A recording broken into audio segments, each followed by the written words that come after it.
Autrefois, auprès de ma mère et de mes frères, je grandissais au grand air de la campagne, nourri du lait maternel, puis, plus tard, de cette herbe aromatique qui faisait la qualité de ma chair.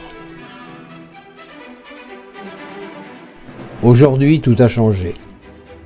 L'homme qui inventa un jour le mot liberté me jette désormais en prison. Arraché à la sollicitude de ma mère, je franchis ce long corridor où ne pénétreront jamais le soleil et la lumière. Je sais déjà ce qu'il m'est promis, une existence programmée à 90 jours maximum. Ici, sainfoin, luzerne et trèfle sont proscrits. Ils cèdent la place aux poudres chimiques, aux complexes antibiotiques, voire aux hormones. Ma chair devient une véritable pharmacopée que l'on ne devrait délivrer que sur prescription médicale. Dans cet univers de cage Louis XI, de 60 cm de large, la tête emprisonnée dans des barreaux de bois, que, serrés les uns contre les autres, je pourrais tout juste me lever et me coucher. Promiscuité et immobilité sont les deux mamelles des veaux du goulag.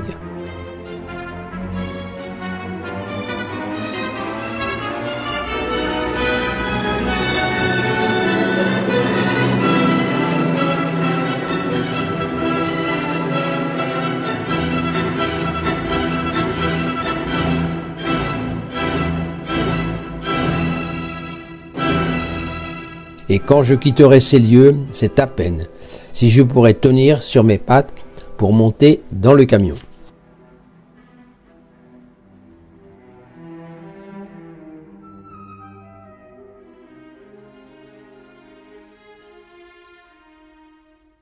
Deux fois par jour, j'attends avec mes compagnons de captivité ce qu'il convient d'appeler le repas, à un court instant où nous verrons la lumière.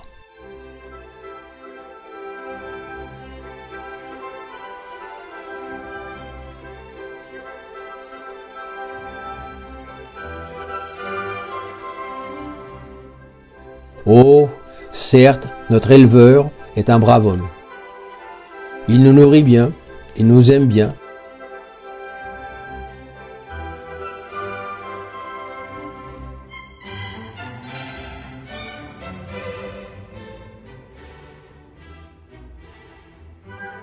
Parfois même, il est bouleversé quand il doit ramasser dans une cage l'un d'entre nous ayant succombé à une mort subite. Un travail contre nature pour lui. Je le plains. Nous sommes tous deux prisonniers d'un même système.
Devant les cages défile sans fin la chaîne des aliments liquides, que l'on fait ingurgiter à des herbivores.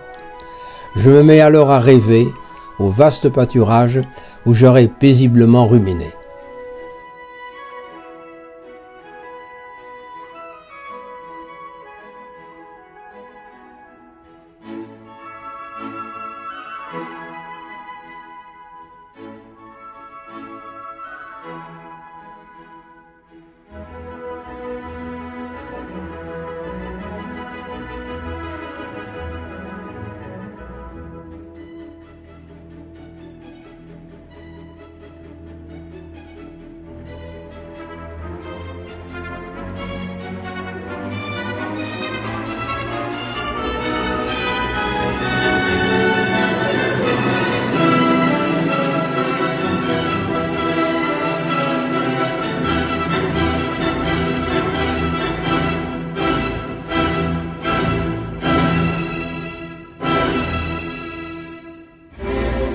Amateurs de veau à la viande blanche, ne vous voilez pas la face, car ce sinistre tableau que vous venez de voir existe. Voici votre menu: poudre de lait, eau, aspirine, suif, antibiotiques et hormones. Alors bon appétit!